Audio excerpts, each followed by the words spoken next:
Speaking of young, talented players, I mean, Alexander Zverev's had an incredible 12 months on court. It's almost like he can just totally separate everything that's going on court, all the stuff that is going on off the court.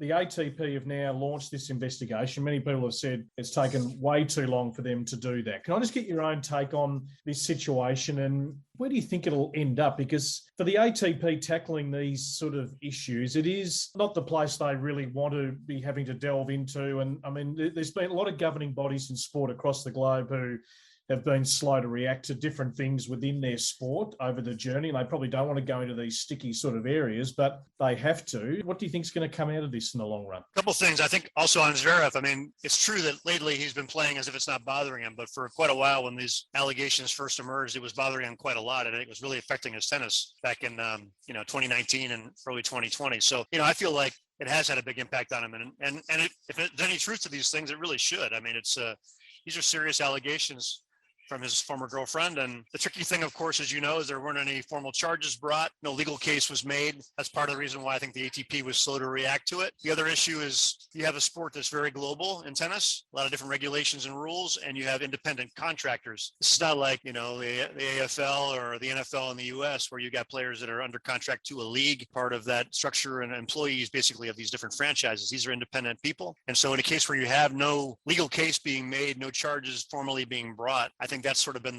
one of the hurdles they've had to try to overcome here as an organization. And as you know, tennis is an alphabet soup of organizers and governing bodies. So all that's been a factor.